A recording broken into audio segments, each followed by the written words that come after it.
Bonjour Thierry. Bonjour Daniel.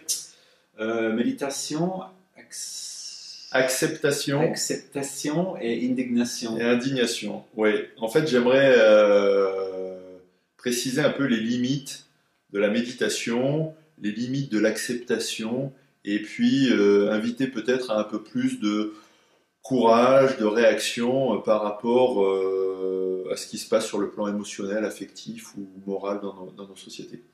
Actuellement, la méditation est à la mode. Je la pratique. Je l'ai même pratiquée de façon, j'allais dire, orthodoxe, avec des pratiques de plusieurs jours, etc. Donc je la pratique régulièrement. Bon, je sais que la méditation fait du bien parce que simplement, ça permet en fait de revenir dans son corps, de trouver, j'allais dire, un nouveau contact avec soi, de retrouver une base intérieure, une sécurité intérieure, un bien-être intérieur. Donc ça permet en fait de se ressourcer, ça permet de se concentrer, ça permet d'avoir les pieds sur terre, ça a beaucoup de bénéfices.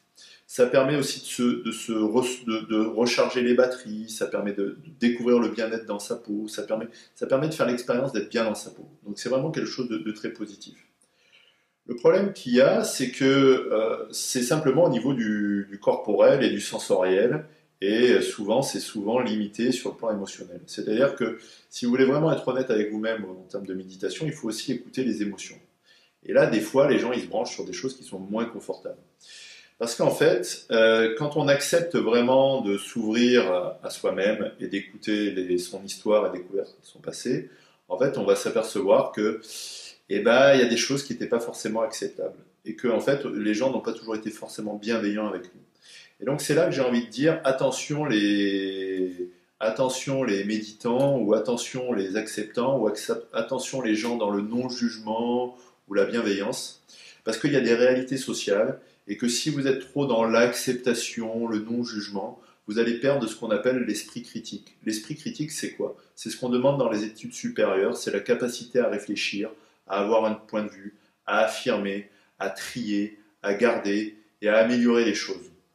Et en fait, si vous êtes trop dans l'acceptation de tout, en fait, vous allez être dans un laisser-faire, dans un abandon moral, dans un laisser-aller, et une forme de mépris où vous allez être en fait dans je me sens bien, je fais ma petite méditation, je suis dans mon monde intérieur, mais je veux pas voir la réalité à l'extérieur.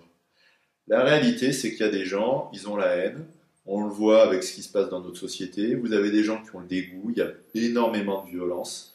Et donc, en fait, on est dans un monde où il faut vraiment qu'en ce moment, on s'indigne et qu'on se dise, bon, il y a quelque chose à faire. On est bien dans le constat qu'il y a un souci, qu'on est en train en termes de destructivité, de toxicité, d'abus par rapport à notre planète, par rapport au climat, par rapport au lien social, par rapport à pas mal de choses. On est dans quelque chose qui est de l'ordre de la destructivité. Et donc en fait, si vous êtes trop dans moi j'ai fait ma petite relaxation, tout va bien, en fait vous n'allez pas être dans ce qu'on appelle une saine indignation et une colère juste. Et donc il faut vraiment brancher, vous voyez la méditation c'est corporel, mais il faut brancher vraiment la mémoire, les souvenirs, et il faut brancher vraiment la réalité réactionnelle, émotionnelle. C'est-à-dire que l'émotion c'est la réaction à des situations. Et donc je vous invite vraiment à vous souvenir, à ouvrir les yeux sur les situations du présent et les situations du passé. Parce que souvent les gens ont des blessures qu'ils veulent mettre de côté et oublier. Alors ça fait du bien de se détendre, etc. Mais si on ne fait pas des liens avec notre histoire, si on ne fait pas des liens entre ce qu'on a vécu et ce que les gens font aujourd'hui, en fait, on ne réglera pas le problème. Et donc aussi, il faut avoir une honnêteté intellectuelle et le courage de se souvenir et le courage de regarder la réalité sociale et familiale pour pouvoir améliorer les choses.